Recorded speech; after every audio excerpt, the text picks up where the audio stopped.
All right. So I want to talk about a couple things that I put here on these slides for reference while you're writing.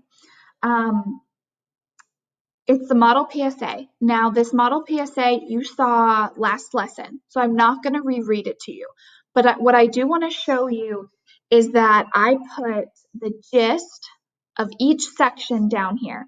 So that is what we're going to talk about right now. So if we remember, the gist of paragraph 1 in the model essay is that there was background knowledge given and what could happen during the natural disaster. So we need to think about in our PSA script, we need to make sure that in the introduction we give background knowledge and we make our focus statement. And all of our focus statements is the same. We should be safe in a natural disaster. Okay. And now remember we talked about how this is a little different than a painted essay. So we're not going to call this proof paragraph 1 and proof paragraph 2 like we're used to. I'm actually going to call these body paragraphs because this is where the directions and kind of the meat of our information is living in our script. So in these body paragraphs, which happens to be 2 and 3, the gist is that it describes what to do before a natural disaster and during the natural disaster. All right, so think in our head, do we know that we can write body paragraphs about what happens before your natural disaster and what happens after? So keep that in mind. That might be also how you want to structure your PSA. And then lastly, look at the third paragraph. The last paragraph. We're going to call that the conclusion paragraph because it concludes and wraps it up. And all the conclusion paragraph does is it restates the focus statement. So it restates and says, hey, whoever is listening to my PSA, it is important to stay safe. The better you can deal with it, the more prepared you are, the safer you'll be. Everyone's conclusions should say that same thing, no matter what natural disaster you are doing, all right? So I want you to think right here. I want you to think about informational essays we've written in the past. They've been long, right? We call them painted essays.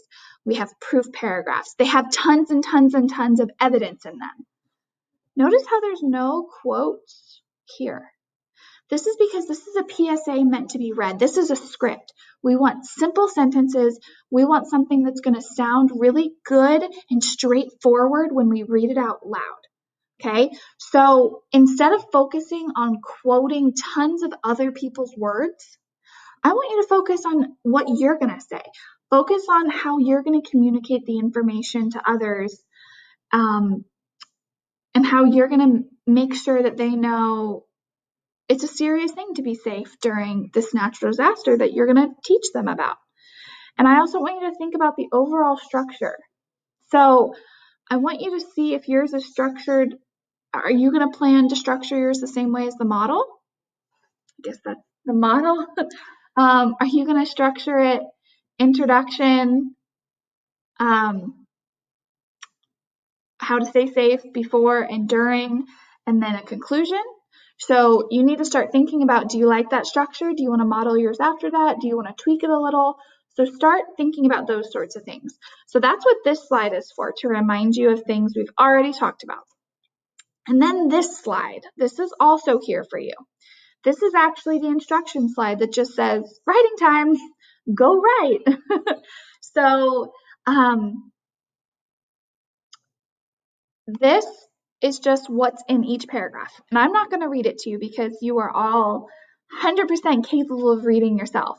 But it reminds you of kind of what are things you should be accomplishing in the introduction?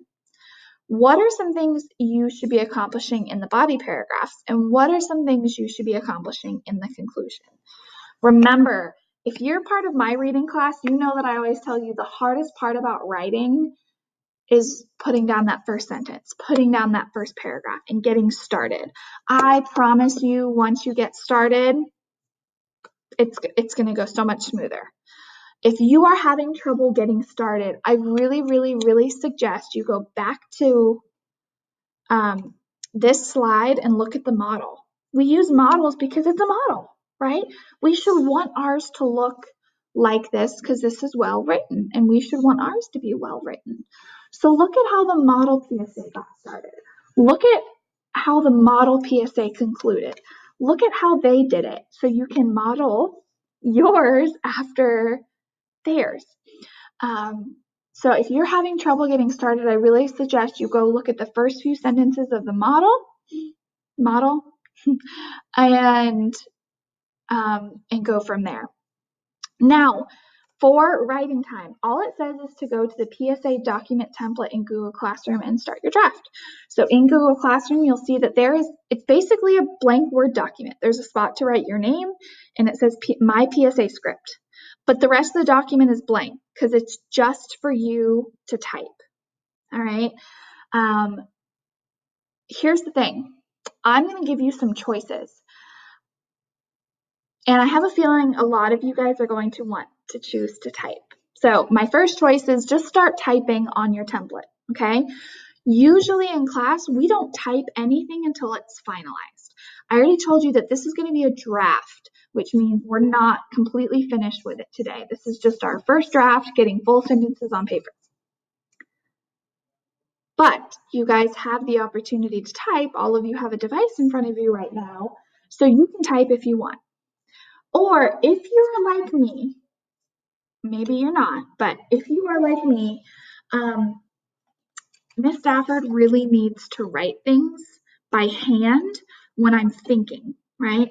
So before I type and make it final, my brain just works better if I use a pencil and paper and write it out. So you have the option of writing this draft by hand with paper and pencil and taking a picture of your draft and putting it on that document. Okay, it's kind of the same thing as that exit ticket method that you used to do in math, where you would take a picture of your work with your device and then put that picture on the Google Doc. If that sounds too complicated or just not interested in that, you can type your draft. All right, I'm just kind of giving you a couple options for what is going to be best for different types of writers. All right, so go spend some time writing.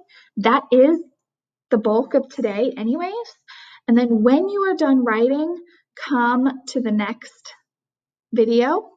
Do not watch the next video. Do not do the next activity until your draft is written.